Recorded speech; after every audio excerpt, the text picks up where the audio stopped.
Hi all, welcome to VLR training. So last 5 to 10 weeks నుంచి చాలా మంది నన్ను కొన్ని క్వశ్చన్స్ అడుగుతున్నారు. లైక్ మేము నాట్ ఐటీ బ్యాక్గ్రౌండ్ నుంచి వచ్చాం, మాకు జాబ్స్ వస్తాయా, అసలు ఏమి ఆపర్చునిటీస్ ఉంటాయి, ఎలా చేయాలి, మేము ఎంట్రీ అవ్వాలంటే ఎలాగా, ఇలాంటి విషయాల గురించి చాలా మంది అడుగుతున్నారు. సో వాళ్ళందరి కోసం ఈ వీడియో చేస్తున్నాను. So how to get IT job who are from non IT background. So దీని టార్గెట్ ఆడియన్స్ వచ్చేసి మనకి మెకానికల్ ఇంజనీర్స్ కావచ్చు, లేదా సివిల్ ఇంజనీర్స్ కావచ్చు, లేదా electronics engineers, electrical engineers, home makers కూడా, హోమ్ మేకర్స్ కానీ, బ్యాంకింగ్ సెక్టర్లో ఉండేవాళ్ళు కానీ, గవర్నమెంట్ జాబ్స్ ఆస్పిరెంట్స్ చాలా మంది ఉంటారు వాళ్ళు కానీ, లేకపోతే ఇంజనీరింగ్ కాలేజ్ ఫ్యాకల్టీ కానీ, ఎవరైనా సరే ఒక కొత్త జాబ్ని స్టార్ట్ చేయాలి దీని తర్వాత అని అనుకున్న వాళ్ళకి ఈ వీడియోలో ఉండే ఇన్ఫర్మేషన్ ఉపయోగపడుతుంది. ఒకసారి చూద్దాం. మెయిన్గా మనకున్న మిత్స్ అండ్ వర్రీస్, అంటే అపోహలు ఏంటి, మనకుండే భయాలు ఏంటి, ఈ రెండింటి గురించి ముందు నేను మాట్లాడుతున్నాను. సో ప్రతి ఒక్కరికి ఈ లెవెల్లో భయం ఉంటుంది అనమాట, రైట్? తెనాలి మూవీలో కమల్ హాసన్ కుండే భయాలు అన్నీ అందరికీ ఉంటాయి. సో వాటన్నిటి నుంచి బయటికి ఎట్లా రావాలి? ఫస్ట్ థింగ్, కొంతమంది అనుకుంటారు నేను ఫ్రెషర్ని కాదు, నా passed out 2005 passed out, 2010 passed out, 2015 passed out, మరి నాకేమన్నా ఐటీ జాబ్ వస్తుందా అని. అసలు ముందు ఆ వర్రీ తీసేసేయండి, 2005 పాస్డ్ అవుట్ అయినా పర్లేదు, ఓకే? కొంతమంది అంటారు నేను ఫ్రెషర్ని, ఐఎమ్ కంప్లీట్లీ ఏ ఫ్రెషర్, నాకెవరన్నా జాబ్ ఇస్తారా అని. వాటన్నిటి గురించి నేను మాట్లాడబోతున్నాను అనమాట. లేదు, నేను చాలా డిఫరెంట్ ఫీల్డ్, నాది బ్యాంకింగ్ సెక్టర్, మెకానికల్ ఇంజనీర్ని నేను, నాకు జాబ్ వస్తుందా? లేదు, నేను అసలు ప్రోగ్రామింగ్కి గుడ్ ఇనఫ్ కాదు, మరి నా పరిస్థితి ఏంటి? నాకు ఇంగ్లీష్లో ఫ్లూయెన్సీ లేదు, నేను ఏమన్నా చేయగలుగుతానంటారా? నేను చాలా పూర్ కమ్యూనికేషన్స్లో, నేను సరిగ్గా మాట్లాడలేను, మరి నా పరిస్థితి ఏంటి? అసలు నాకు మ్యాథ్సే రాదు, నేను ఏమైనా చేయొచ్చా? లేదా కొంతమంది నా దగ్గరకు వచ్చిన వాళ్ళలో కొంతమంది ఉన్నారు, నా జాతకంలో సాఫ్ట్వేర్ ఇండస్ట్రీయే లేదు, మరి నేనేమన్నా సూటబుల్ అవుతానా అని. సో వాళ్ళ కోసం నేను ఒక చిన్న పజిల్ ఇస్తున్నాను, అదనమాట. ఓకే, సో పర్లేదండి, ఎవరైనా జాబ్ తెచ్చుకోవచ్చు. You are going to be successful people like these two. నేను ఈ ఇమేజెస్ని చూపించిన తర్వాత మీకు అర్థమైపోయి ఉండాలి, తెలుగు వాళ్ళందరికీ ఇది అర్థమవుతుంది, ఇంగ్లీష్ మూవీస్ చూసే వాళ్ళకి ఈ సీన్ 100% గుర్తుంటుంది. నేను ఇక్కడ నా సక్సెస్ఫుల్ స్టూడెంట్స్ ఇమేజెస్ పెట్టాలనుకుంటున్నాను, బట్ వాళ్ళ పర్మిషన్ లేకుండా పెట్టడం కరెక్ట్ కాదు, కాబట్టి నేను కొంతమందిని ఊరికే ఇలా పెట్టుంచాను. మీరు కింద కమెంట్స్లో చూడండి, డెఫినెట్గా నా స్టూడెంట్స్ కొంతమంది కమెంట్ చేస్తారు, ఓకే? అది నేనేం రాయిపించాల్సిన పనేం లేదు, వాళ్ళే రాస్తారు, ఓకే? సో వాళ్ళకి మీరు కావాలంటే పింగ్ బ్యాక్ కూడా చేసుకోవచ్చు, ఓకే? సో చాలా మంది సక్సెస్ స్టోరీస్ ఉన్నాయి, మనం ఒక్కళ్ళమే కాదు, చాలా మంది డిఫరెంట్ ఏజెస్లో వాళ్ళు జాబ్స్ తెచ్చుకున్నారు సాఫ్ట్వేర్ ఐటీ ఇండస్ట్రీలో, okay? So just believe in yourself and follow my inputs. అంటే నాకు తెలిసినవి నేను చెప్తున్నాను, మీరు చూసుకోండి, ఓకే? ఓకే, ఆపర్చునిటీస్ ఏముంటాయి ఓకే, సాఫ్ట్వేర్ డెవలపర్స్ అవ్వచ్చు మీరు, లేదా యూఐ/యూఎక్స్ డిజైనర్స్ అవ్వచ్చు, లేదా search engine optimisation and digital marketing experts కావచ్చు, లేదా కంటెంట్ రైటర్స్ కూడా అవ్వచ్చు, టెస్టర్స్ కావచ్చు, టెస్టింగ్ ఇంజనీర్స్ కావచ్చు, డెవాప్స్ ఇంజనీర్స్ కావచ్చు, లేదా డేటా సైంటిస్టులు కావచ్చు. సో ఈ ఆపర్చునిటీస్ అన్ని మనకున్న ఇవి కాకుండా నెట్వర్క్ ఇంజనీర్స్, సెక్యూరిటీ ఇంజనీర్స్, ఇవన్నీ ఉన్నాయండి. జాబులు లేవు అనే కాన్సెప్ట్ లేదు, జాబులు 100% ఉన్నాయి. కాకపోతే దాంట్లో మీకు ఉండే ప్రొఫిషియన్సీ ఉండాలి. ఒకటి గుర్తుపెట్టుకోండి, నేను ఎవరైనా సరే మిమ్మల్ని తీసుకుని ఊరికే కూర్చోబెట్టి 1 డే కూడా మిమ్మల్ని పోషించే పరిస్థితిలో ఎవరూ లేరు. Point number 1. ఎందుకు అనంటే మీరు నేర్చుకున్న తర్వాత అదే కంపెనీకి వర్క్ చేయరు కాబట్టి. Very clear about it. So మీకు ఎంతో కొంత వచ్చుంటేనే మిమ్మల్ని తీసుకుంటారు, అది కూడా మీకు లెర్నింగ్ కోసం ఒక 3 డేసో 4 డేసో మాత్రమే ఇస్తారు తప్ప అంతకంటే ఎక్కువ టైం ఇచ్చే ప్రసక్తి లేదు. ఒకవేళ మీరు good enough to develop a website అనుకోండి, నాకు HTML CSS బూట్ స్ట్రాప్ మాత్రమే వచ్చు, నేను నెలకు 15,000 సంపాదించుకోవాలి అని నేను ఒక టార్గెట్గా పెట్టుకున్నాను అంటే ఈరోజు జాబ్ ఉంది. నాకు SEO వచ్చు, సెర్చ్ ఇంజిన్ ఆప్టిమైజేషన్ వచ్చు, డిజిటల్ మార్కెటింగ్ స్ట్రాటజీస్ నాకు కొంత తెలుసు. సో నాకు ఒక జాబ్ కావాలి, జాబ్ ఉంది. నాకు ఏదైనా ఒక డిఫరెంట్ బ్లాగ్ ఇచ్చి దానికి తగ్గట్టు కంటెంట్ రాసి ఇమ్మంటాను, నేను రాయగలను, పీపీటీస్ తయారు చేయగలను, డాక్యుమెంటేషన్ చేయగలను. మీకు జాబ్ ఉంది. మీరు జాబ్ ఉంది, మీకు టెస్టింగ్ అంటే ఏంటో తెలుసు, మాన్యువల్ టెస్టింగ్ అనే కాదు, ఆటోమేషన్ టెస్టింగ్ కూడా కొంతవరకు తెలుసు అని అంటే జాబ్ ఉంది. సో ఈ డెవాప్స్ ఇంజనీర్స్, డేటా సైంటిస్టులు, లేకపోతే సాఫ్ట్వేర్ డెవలపర్స్, వీటి స్కేల్స్ కూడా పెద్దవి. దాని నుంచి ఎక్స్పెక్టేషన్స్ కూడా ఎక్కువగానే ఉంటుంది. డెవాప్స్ ఇంజనీర్స్ అంటే నాకు తెలుసు అంటే సరిపోదు, దాన్ని ఇంప్లిమెంట్ చేసేంత వరకు రావాలి మీకు. కాబట్టి that depend. Even software developers లో కూడా మీకు 1 year ఎక్స్పీరియన్స్ ఉన్నా పర్లేదు, 6 months ఎక్స్పీరియన్స్ ఉన్నా పర్లేదు, ఇలాగ ఏదో కొంతవరకు ఉన్నా సరిపోద్ది. మీకు కోడ్ రాయడం వచ్చు అని అంటే చాలు, 12,000 ఇవ్వడానికి రెడీగానే ఉన్నారు. మీకు కొద్దిగా కోడ్ వచ్చు, మీకు బుర్ర ఉంది, తెలివితేటలు ఉన్నాయంటే చాలు. సో ఆపర్చునిటీస్ లేక కాదు, ఆపర్చునిటీస్ 100% ఉన్నాయి. మీరు జస్ట్ మీరు దాని నుంచి ప్రొఫెషెంట్ కావాల్సిందే, అంతే. సో ఎలాగా, ఏ రకంగా, ఏ ప్రాసెస్లో మనము ఐటీ ఇండస్ట్రీకి లోపలికి రావచ్చు? ఫస్ట్ మీరు చేయాల్సింది generate interest on software terminology. నేను చాలా క్లియర్గా చెప్తున్నాను ఈ వర్డ్. సాఫ్ట్వేర్ టర్మినాలజీని మీద ఇంట్రెస్ట్ పెంచుకోండి ఫస్ట్ మీరు. అంటే ఎట్లా, what do you mean by that? Sir, ముందు డైరెక్ట్గా మీరు ప్రోగ్రామింగ్ లాంగ్వేజ్లోకి వెళ్ళిపోవడమో, గిట్లోకి వెళ్ళిపోవడమో, లేకపోతే డెవాప్స్ అంటే ఏంటో, డాకర్ అంటే ఏంటో తెలుసుకోవడానికి ట్రై చేయకండి సార్. అది బండ బూతది. ఓకే, నేను చాలా స్ట్రైట్ ఫార్వర్డ్గా చెప్తున్నాను ఇది. ఓకే, ఎందుకనంటే ఇప్పుడు మిమ్మల్ని డెవాప్స్ నేర్పించేసి మిమ్మల్ని ఈజీగా 5 monthsలో, 2 monthsలో నేను మిమ్మల్ని జాబులు ఎక్కిచ్చేస్తానంటే what the hell are you talking man? అసలు నీకు బేసిక్ టర్మినాలజీయే తెలియదు, నువ్వు ఎలా నేర్చేసుకుంటావు 2 నెలల్లో? అది తప్పు. ఫస్ట్ మీరు తెలుసుకోవాల్సింది ఏంటంటే చిన్న చిన్న కీవర్డ్స్ కి మీనింగ్ తెలుసుకోవాలి. ఇప్పుడు ఆల్ఫాబెట్స్ నేర్చుకునేటప్పుడు యాపిల్ అంటే ఏంటని ఎలా తెలుసుకున్నామో, బ్యాట్ అంటే ఏంటని ఎలా తెలుసుకున్నామో, దాన్ని నౌన్ అని ఎలా తెలుసుకున్నామో, అడ్జెక్టివ్ అంటే ఏంటనేది ఎలా తెలుసుకున్నామో, వర్బ్ అంటే ఏంటని ఎలా తెలుసుకున్నామో, ఇవి తెలుసుకుంటేనే అప్పుడు మీకు బేసిక్ గా మీరు కవిత్వాలు రాయొచ్చు. అంతేగాని డైరెక్ట్ గా మీరు కవితలు రాయడానికి కుదరదు. కవిత రాసే పద్ధతి ఇది, ఛందస్సు అని చెప్పుకుంటే ఎక్కడ కుదురుతుంది? గ్రామర్ డైరెక్ట్ గా చెప్తే ముందు మీకు కీవర్డ్స్ తెలియాలి. ఓకే, మీకు యాపిల్ అనగానే మైండ్ లోకి ఒక ఎర్రటి అట్లా రెడ్ యాపిల్ ఎలాగైతే మీకు మైండ్ లోకి వస్తుందో, అదే రకంగా ప్రోగ్రామ్ అని అంటే మీకు ఒక ఫీలింగ్ రావాలి. ఇప్పుడు ప్రాబ్లం ఎట్లా ఉంటది అని అంటే, నేను కాన్సెప్ట్ చెప్పేస్తానండి, చెప్తున్నప్పుడు చాలా మంది బ్లాంక్ గా ఉంటారు. వాళ్ళకి ఇవన్నీ నేను ఫస్ట్ డే చెప్తాను, వీటన్నిటి గురించి చెప్పుకుంటూ వస్తూ ఉంటాను.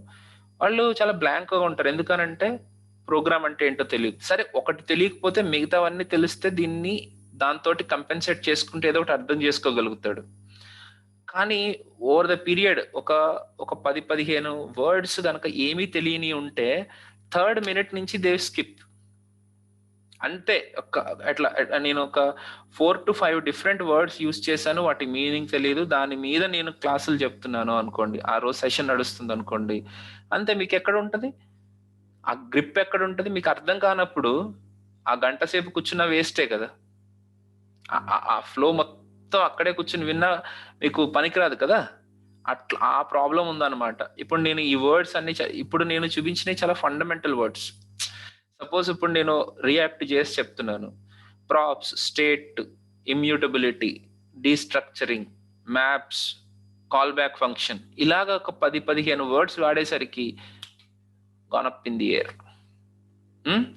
సో అవి అలాగా మనము కాకుండా ఉండాలి అని అంటే మీరు ఏం చేస్తారంటే, వెరీ సింపుల్ గా, what is program, what is software program, what is software application, what is code, what is coding, what is script, what is instruction, what is software. నేను చాలా కింద నుంచి చెప్తున్నాను సార్, ఇవన్నీ వెతకండి sir. Especially mechanical engineers, civil engineers, మీరు direct గా వస్తే తప్పేం లేదు. కాకపోతే ఇవన్నీ నేర్చుకుంటే మీకు ఆ కీవర్డ్స్ మీనింగ్స్ తెలుస్తాయి. సో మీరు ఒక కోర్స్ తీసుకునే ముందు మీరు చేయాల్సిన పనులు ఇవి. నేను ఈరోజు ఇక్కడ చూపించిన కీవర్డ్స్లో మీరు అన్ని కనీసం ఒక్కసారైనా చూడండి. అది పూర్తిగా అర్థం అయినా అవ్వకపోయినా చూస్తూ ఉండండి. ఈ రోజుల్లో ఎంత బాగుంది అంటే ఇన్స్టాగ్రామ్ కోడింగ్స్ కోసం ఒక సపరేట్ అకౌంట్స్ ఉన్నాయి. ఫేస్బుక్ లో కోడింగ్ కోసం అకౌంట్స్ ఉన్నాయి. లింక్డ్ఇన్ లో ఉన్నాయి. వాళ్ళందరూ రకరకాలుగా ఎక్స్ప్రెస్ చేస్తున్నారు వాళ్ళ ఫీలింగ్స్ అనేవి. సో మీరు వాటి గురించి ఆలోచించండి. సార్ నేను టెస్టింగ్ వైపు వెళ్ళాలనుకుంటున్నాను, మరి నాకు ఫ్రంట్ ఎండ్ ఎందుకు? అయ్యా, మీరు టెస్ట్ చేసేది ఫ్రంట్ ఎండ్ బ్యాక్ ఎండే కాబట్టి డిబిఎంఎస్ నాకు ఏం అవసరం ఉంటుంది సార్ అంటే, డిబిఎంఎస్ అంటే తెలియకుండా నువ్వు డైరెక్ట్ గా టెస్ట్ కేసెస్ ఎట్లా రాసేస్తావు? అసలు దేనికి పర్పస్ చేస్తున్నామో ఎలా తెలిసిపోతుంది నీకు? డేటా అనేది దాని మీద నీకు ఒక మీనింగ్ అండ్ పర్ఫెక్ట్ కాన్సెప్ట్ లేకపోతే నువ్వు ఆ పనులన్నీ ఎలా చేస్తావు? And sir I want become developer, why do I need testing? అయ్యా, టెస్టింగ్ నువ్వు ఏ కోడ్ రాసినా అది టెస్టబుల్ గా ఉన్నప్పుడే ఆ కోడ్కి ఒక మీనింగ్ ఉంటుంది. So testing is one of the very important aspect. DevOps నాకు సంబంధం ఏంటి సార్ అంటే, ముందు ఏంటి అనేది తెలుసుకోవాలి కదా. నువ్వు అప్లికేషన్ డెవలప్ చేసిన తర్వాత దాన్ని ఎలా డిప్లాయ్ చేస్తావు అనేది. సో మీరు ఫస్ట్ ఈ కీవర్డ్స్ అన్నిటి మీద ముందు వీడియోస్ ని చూడండి, రకరకాల అబ్జర్వేషన్స్ చేసుకోండి, ఒక క్లారిటీ తెచ్చుకోండి ఫస్ట్, రైట్? దీని తర్వాత కంపేర్ ఎవ్రీథింగ్ అని అంటే, for example, what is the difference between website and web application? What is the difference between angular and react? ఈ కంపారిజన్ లో మీకు ఇంకా కొత్త కొత్త విషయాలు తెలుస్తాయి. సార్ మీరు అదేంది అదంతా తెలుసుకున్న వాళ్ళకి కదా, మాకెందుకు అని అంటే, దీన్ని సింపుల్ గా చెప్పేవాళ్ళు కూడా ఉంటారు. మీరు వినండి, ఒక 5 minutes వినండి. ఓకే, ఇంట్రడక్షన్ టు వెబ్సైట్ అంతే, లేకపోతే beginner level understanding of web application, ఇలాగ టైప్ చేసి చూడండి, దాని డెఫినేషన్స్ చదవండి. నేను సపోజ్ నాకు ఇప్పుడు టెస్టింగ్ ఉంది, సైప్రెస్ అనేది నేర్చుకోమన్నారు ఒక 2-3 years బ్యాక్. సైప్రెస్ అంటే ఏంటి, ఎలా నేర్చుకుంటా నేను అని అంటే, ఫస్ట్ సైప్రెస్ కి టెస్టింగ్ కి సంబంధించిన అన్ని కీవర్డ్స్ చూసుకున్నాను. తర్వాత సైప్రెస్ కి కాంపిటేటర్స్, నేను లిటరల్ గా చెప్తున్నాను, నేను ఇలా టైప్ చేస్తాను,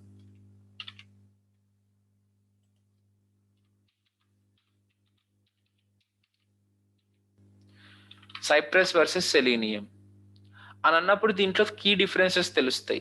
దీంట్లో చాలా కాన్సెప్ట్స్ ఉంటాయి, చాలా పాయింట్స్ ఉంటాయి. ఇప్పుడు ఈ పాయింట్స్ అన్నిటిని ఒక్కొక్క దాన్ని చెక్ చేసుకుంటూ వెళ్ళినప్పుడు నాకు అండర్స్టాండింగ్ అనేది పెరుగుతుంది. That is the very very important aspect, right? దీని తర్వాత ఆబ్జెక్ట్ ఓరియంటెడ్ కి ప్రొసీజర్ ఓరియంటెడ్ కి డిఫరెన్స్ ఏంటి, ఫ్రంట్ ఎండ్ కి బ్యాక్ ఎండ్ కి డిఫరెన్స్ ఏంటి, ఇవన్నీ తెలుసుకున్న తర్వాత search for uses. Front end వల్ల యూజ్ ఏంటి, బ్యాక్ ఎండ్ వల్ల యూజ్ ఏంటి, డిబిఎంఎస్ వల్ల యూజ్ ఏంటి, డెవాప్స్ వల్ల యూజెస్ ఏంటి, గిట్ వల్ల యూజ్ ఏంటి. మీరు ఇలాంటివి ఇప్పుడు పవన్ కళ్యాణ్ గురించి తెలుసుకోవాలనుకుంటున్నట్టు, మహేష్ బాబు గురించి తెలుసుకోవాలనుకుంటున్నట్టు, లేకపోతే ఎవరో ఒక పెద్ద వాళ్ళ గురించి తెలుసుకున్నట్టు, లేకపోతే ఇలాగ మీరు తెలుసుకోవాలనుకుంటున్నారు, మొన్న ఇజ్రాయెల్ మీద లేకపోతే గాజా మీద దాడులు జరిగినాయి, అసలు దాని రెండింటికి యుద్ధం ఎందుకు వచ్చింది, దాంట్లో ఏం జరుగుంటుంది అని మీకు ఒక ఇంట్రెస్ట్, క్యూరియాసిటీ పెరుగుంటది కదా. అలాగే ఇప్పుడు మీరు ఒక జాబ్ చేయాలి అని అంటే, ఇది మన జీవితం కాబోతుంది అని అనుకున్నప్పుడు మీరు కనీసం ఆ మాత్రం బ్యాక్గ్రౌండ్ వెరిఫికేషన్ చేసుకోరా? సో ఇవన్నిటి మీద క్లారిటీ వచ్చినప్పుడు టైప్స్ చూడండి. For example, types of front end technologies అని టైప్ చేయండి, types of softwares, types of DBMS, వీటి వల్ల ఎన్ని టైప్స్ ఉన్నాయో అర్థమవుతుంది. అప్పుడు మళ్ళీ మీరు బ్యాక్ వచ్చి what is the difference between these two. So పొద్దున్న కనుక మనం కూర్చుని స్టార్ట్ చేస్తే వీటన్నిటి గురించి తెలుసుకుంటుంటేనే మనకి రోజు అయిపోద్ది.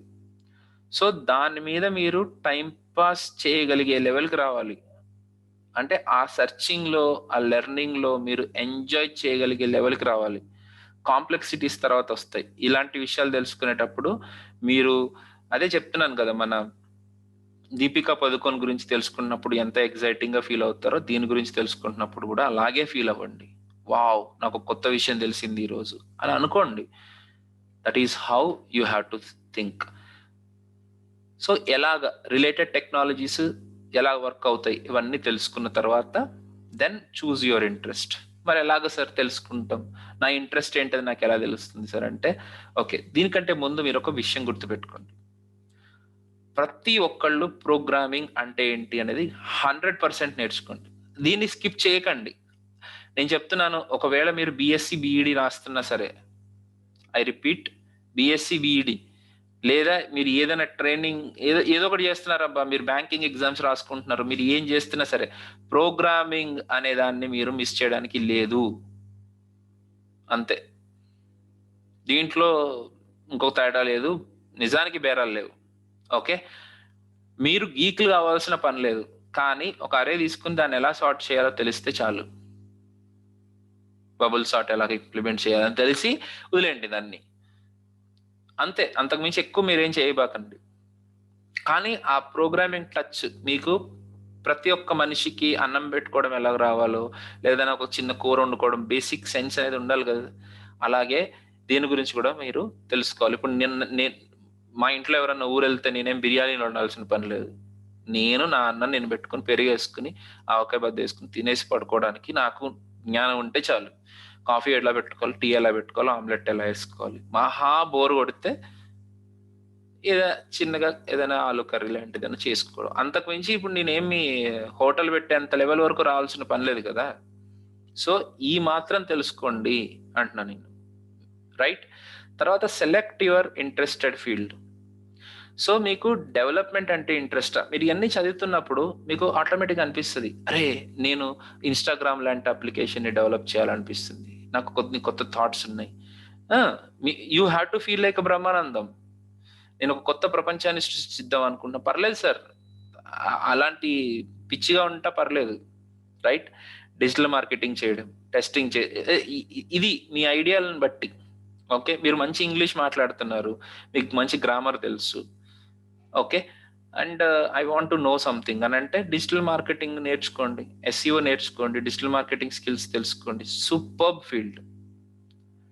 లేదు మీరు టెస్టింగ్ వెళ్ళొచ్చు, డెవాప్స్ కి డేటా సైన్సెస్ కి మాత్రం మీకు కొద్దిగా ఎక్స్పీరియన్స్ కావాలి. సపోజ్ ఇప్పుడు డెవాప్స్ గురించి తర్వాత చెప్తాను, డెవలప్మెంట్ తెలిసిన వాళ్ళే డెవాప్స్కి వెళ్ళడం బెటర్, డైరెక్ట్ గా డెవాప్స్కి వెళ్ళడం అంత మంచి పద్ధతి కాదు.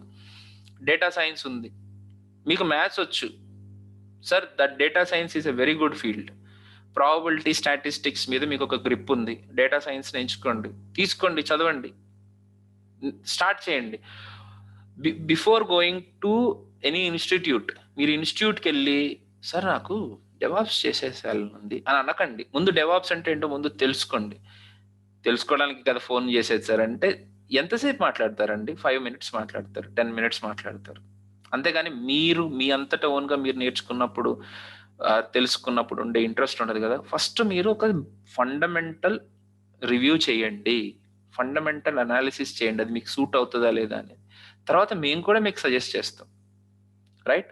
అలా మరి ఎలాగా అంటే ఇప్పుడు చెప్పినట్టు మీకు ఒక కంటెంట్ డెవలప్మెంట్ ఉంది, ఇంగ్లీష్ స్కిల్స్ ఉన్నాయి, కొద్దిగా మీరు ఫోటోషాప్లు అవి కూడా చేయగలుగుతారు, మీకు ఈ సంగతి ఇవన్నీ తెలిస్తే digital marketing is the very right place. కానీ నేను ఒకటి సజెషన్ ఇచ్చేది ఏంటంటే, మేబీ ఇప్పుడు ఇంజనీరింగ్ పాస్ అయిపోతే 21 years అవుతుంది కదా, 22 years అవుతుంది అనుకుందాం.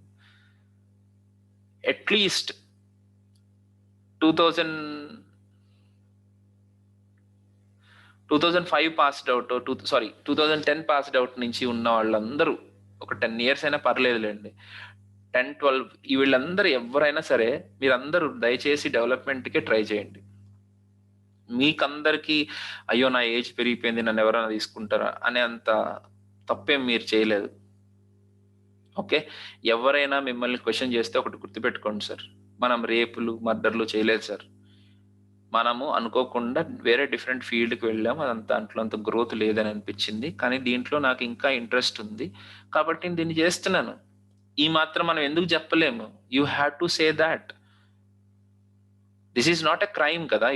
ఇప్పుడు నేను చదివాను, బయోటెక్నాలజీ చదివాను, అలా అని చెప్పేసి నేను డెవలప్మెంట్కి రాకూడదని క్రైమ్ లేదు కదా. I found interest in it and my work acclaimed in the LinkedIn for more people. చాలా మంది అప్రిషియేట్ చేశారు నా వర్క్ ని. సో నాకు దీంట్లో మంచి స్కిల్ ఉందేమో అనిపించి నేను దీంట్లోకి వచ్చాను. If you really need my services then recruit me, లేకపోతే అవసరం లేదు. మీరు ఎంత మొండిగా ఎంత బలంగా ఉండగలగాలి, సో ఆటోమేటిక్ గా మీకు మంచి జాబ్ వచ్చింది. So finally who the hell we are, yes we are VLR training.in. Okay. So మీరు ఈ ఫోన్ నెంబర్‌కి కాల్ చేయొచ్చు మీకు కావాలనుకుంటే. సో మేము యాక్చువల్‌గా అసిస్టెంట్ ప్రొఫెసర్స్‌గా స్టార్ట్ చేసాం మా కెరియర్‌ని. తర్వాత రకరకాలుగా ఇప్పుడు ఫర్ ఎగ్జాంపుల్ మేము టీమ్ అనంటే మీ వెంకట్ సార్, రాహుల్ మేమందరం రకరకాల పీపుల్ ధృతిమన్ సార్ మేమందరం ఏంటంటే డిఫరెంట్ డిఫరెంట్ టెక్నాలజీస్ మీద డిఫరెంట్ లెవెల్స్‌లో వర్క్ చేసాం. ఇప్పుడు నేనున్నాను పర్సనల్‌గా. నా లైఫ్‌ని స్టార్ట్ చేసింది వీడియో డ్రైవర్స్ రాయడం సి యూజ్ చేసి. తర్వాత జావా మీద అప్లికేషన్స్ డెవలప్ చేశాను. పీహెచ్‌పీ మీద పిచ్చి పిచ్చిగా వర్క్ చేశాను. వర్డ్ ప్రెస్, డ్రుపాల్, జూమ్‌లా మీద వర్క్ చేశాను. మూడల్ మీద వర్క్ చేశాను. Python Django Venkat sir was very good with that. Servlets, JSPs, Spring Boot నేను యూజ్ చేశాను. ఇది నా రెగ్యులర్ వర్క్. అలాగే జావా స్క్రిప్ట్, యాంగులర్, రియాక్ట్ మా వీడియోస్ మీరు చూడండి. We are one of the good trainers in the industry right now. Okay, I myself teach JavaScript, Angular, React. తెలుసు ప్రవీణ్ గుబ్బల angular training అని టైప్ చేసిన, రియాక్ట్ ట్రైనింగ్ అని type చేసిన, you will get more number of pictures. So నేను ఇవన్నీ మీకు ఎందుకు చూపించాను అని అంటే వీటన్నిటి మీద మాకు అవగాహన ఉంది కాబట్టి we are a better judge to guide you. Okay, అలా అని చెప్పేసి ప్రతిదీ అని కాదు, మీరు కూడా ముందు ఒకసారి రీసెర్చ్ చేసుకున్న తర్వాత వస్తే we can talk to you more. And దీంట్లో ఏదైనా ట్రైనింగ్ కావాలని అనుకుంటే కూడా మేము చెప్తాం. లాస్ట్ బట్ నాట్ లీస్ట్ ఒకటే మాట నేను చెప్పాలనుకుంటున్నానంటే, సార్ మీరు 2015 పాస్డ్ అవుట్ అయినా పర్లేదు, మీరు సివిల్ ఇంజనీరింగ్ అయినా పర్లేదు, మీరు ఏ మిస్టేక్ చేయలేదు లైఫ్లో. సెకండ్ పాయింట్, మీరు స్టార్టింగ్ లో డైరెక్ట్ గా 20 lakhs 30 lakhs ప్యాకేజీల్లోకి జాయిన్ అవ్వకండి. జస్ట్ నాకు 10,000 వస్తే చాలు, ఒక 6 months వరకు నేను ఎక్స్పీరియన్స్ తెచ్చుకునేలాగా చూడాలి అని అనుకుని ఒక జాబ్లోకి, ఒక ఇంటర్న్షిప్ అయినా పర్లేదండి, జాయిన్ అయిపోతే ఆటోమేటిక్గా మీరు గ్రో అవుతారు. అంతేగాని డైరెక్ట్ గా 4 lakhs 10 lakhs లో కూర్చోవాలనుకున్నారా, okay, fire fires the fire. అది okay. So it's as simple as that. మా రివ్యూస్ చూడండి, గూగుల్లో మా టెస్టిమోనియల్స్ చూడండి, and then call us for React, Angular and JavaScript based technologies training or any other trainings whatever we have included. Okay, thank you for listening to me all this time, and you can get it. Okay, I wish you all the best. Please keep on following my videos. Please like and subscribe our channel. Thank you.